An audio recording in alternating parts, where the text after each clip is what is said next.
Have you ever looked at your dog after you've, maybe stepped on their tail by accident and just wondered, are they still mad at me for that?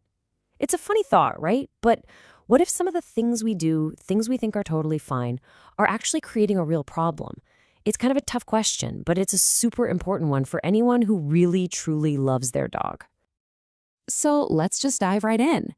Does your dog actually hold a grudge?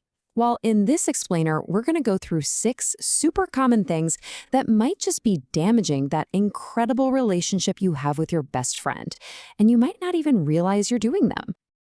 And hey, if you love your dog like they're a member of the family, then you are absolutely in the right place. Go ahead and hit that subscribe button for our channel, Love Dogs.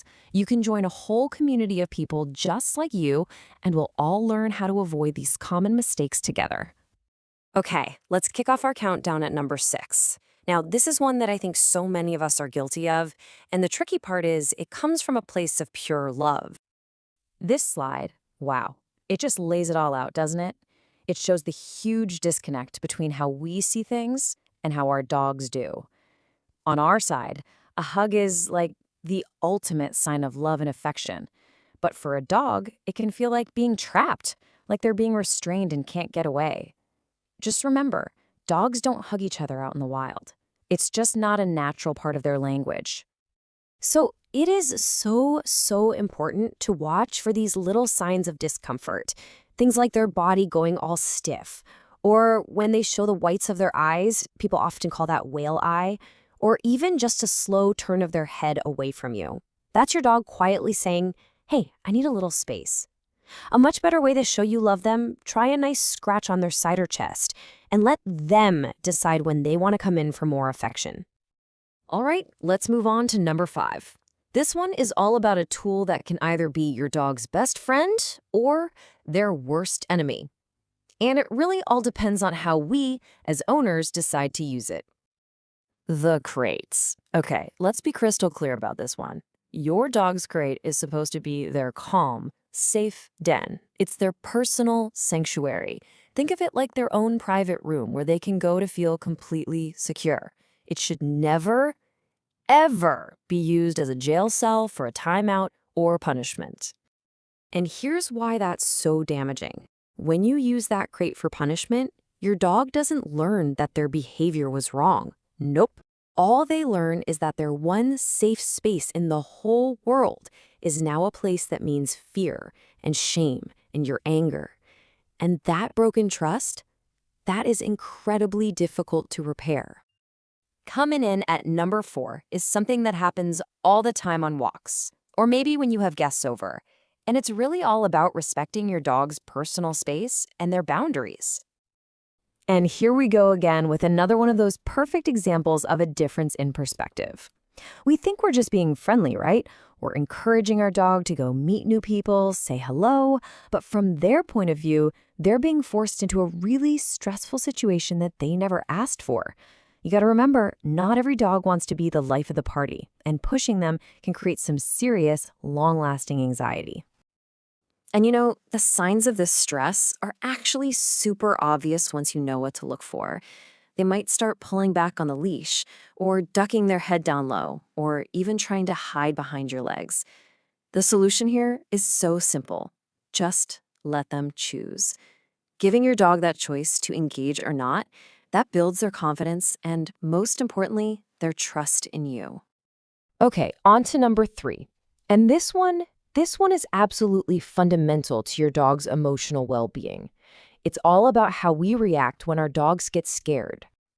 I really want you to let this quote sink in. Punishing fear never fixes fear. It only makes it stronger. Think about it.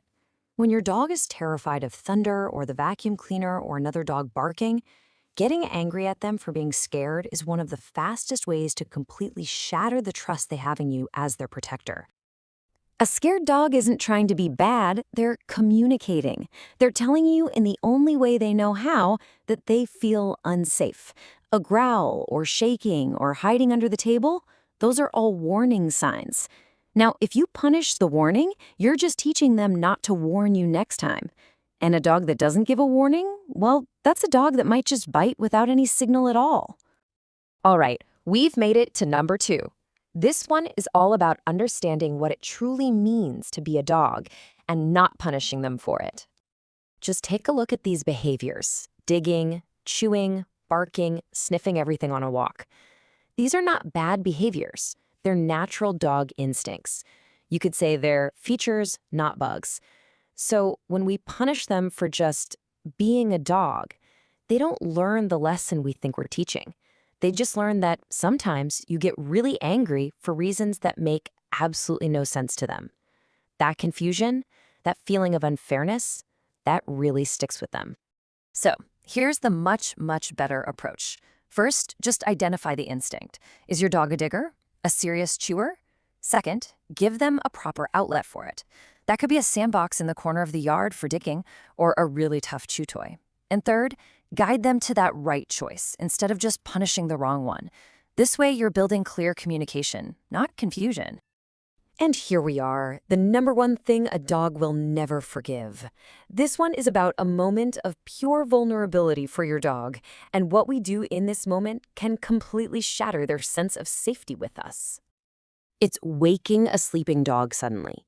You see, when you startle a dog awake by poking them or with a sudden loud noise, their brain can actually mix the danger from a dream with a real physical threat in the room.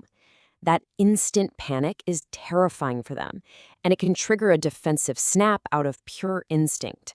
But worse, it sends a terrible message that they aren't even safe when they're asleep in their very own home. So how do you wake a dog safely?